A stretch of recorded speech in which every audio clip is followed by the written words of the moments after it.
You finish something. You close your laptop. A conversation ends.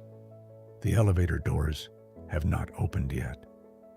The coffee is still brewing, and for a few seconds, nothing needs your attention. Then, almost without thinking, your hand reaches for your phone. Maybe you unlock it before you even know what you plan to do.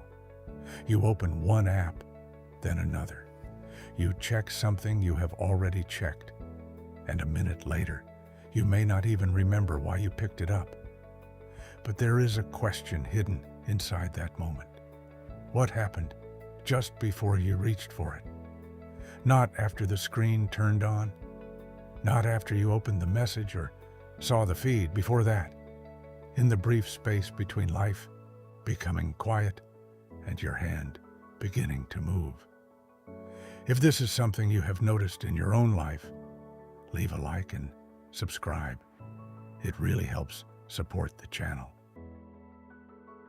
That space before the screen can be difficult to notice because it may last only a second. You finish a task and suddenly there is nowhere specific for your attention to go. You lie down at night and the activity of the day begins to fade. You find yourself alone after a conversation, waiting for the next thing to happen. Sometimes what appears in that pause is boredom. Sometimes it is restlessness. Sometimes it is a thought you do not particularly want to continue. It might be a small wave of loneliness, an unfinished worry, or the uncomfortable sense that you should be doing something, even when there is nothing you need to do. And sometimes there is nothing deep happening at all. You simply see the phone. Reaching for it has become a familiar response to an empty moment, and that response makes sense. Your phone gives your attention an immediate destination. There is always something to read, watch, answer, organize, or search for. It can connect you with someone, help you solve a real problem, or entertain you when that is exactly what you want. Distraction is not always harmful. Using your phone is not a failure of discipline, and reaching for it without much thought does not mean you are addicted. The more useful question is not, is using my phone bad? It is, did I notice what made me reach for it? Because sometimes the phone is not the beginning of the moment. It arrives after something else has already begun. A feeling, a thought, a restless impulse, or simply the unfamiliar absence of stimulation.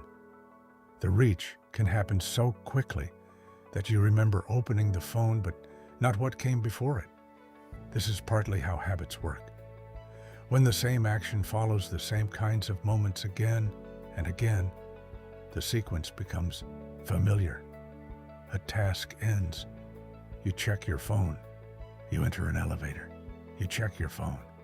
You sit down alone. You check your phone. You reach a difficult point in your work. You check your phone.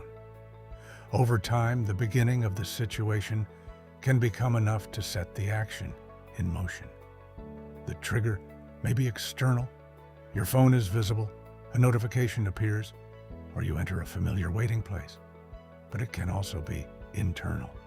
Boredom, fatigue, uncertainty, worry, social discomfort, or a vague desire to feel different from how you feel right now.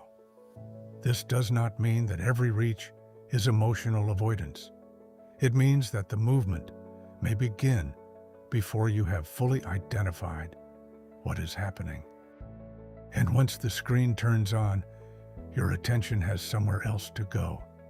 The phone does not necessarily resolve what came before it. It may not even make you feel better, but it changes what you are attending to. The quiet room becomes a video. The unfinished thought becomes a message. The restless pause becomes a stream of new information. Sometimes, reaching for your phone is less a deliberate choice than a familiar way of shifting your attention when boredom, restlessness, or another uncomfortable feeling begins to surface.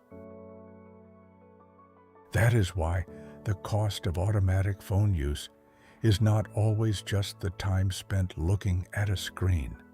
Sometimes, the cost is losing the chance to recognize what was asking for your attention.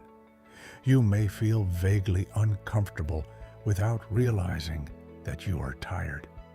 You may search for stimulation without noticing that you are lonely. You may interrupt the same worry repeatedly without ever naming it. Or you may discover that you were simply bored and that nothing more meaningful was hiding underneath it. That answer matters too. Not every quiet moment contains a profound truth. Sometimes, quiet is just quiet. But when every pause is filled immediately, you lose the opportunity to discover which kind of moment you are having. And you cannot make a conscious choice about something you did not have time to notice. This does not mean you need to fight the impulse. You do not need to hide your phone, delete your apps, or turn a small habit into a test of self-control. The phone is not always the problem. Sometimes, it is simply the fastest available answer to a moment you have not yet noticed. So instead of trying to stop the reach, begin by observing it. The next time you notice your hand moving toward your phone automatically, let it move. You do not need to push the phone away. Just wait a few seconds before you unlock it and ask, what was here just before I reached for this? Do not search for an impressive answer. Maybe you were bored.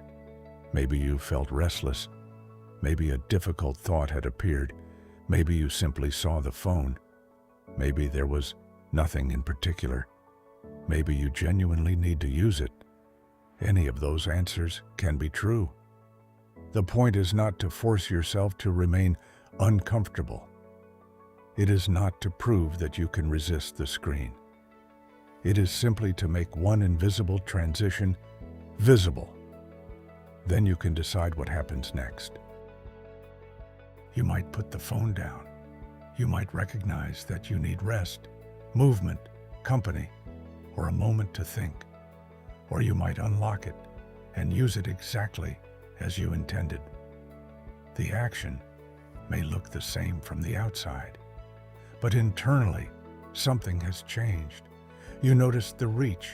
You noticed what came before it. And for a few seconds, there was enough space for a choice. You do not have to turn every impulse into a battle. Sometimes, noticing the moment before it is enough. And if you made it to the end, tell me in the comments. What usually comes up just before you reach for your phone? If this video gave you something to think about, leave a like and subscribe for more quiet clarity. The next time life gets quiet, notice what arrives before the screen does.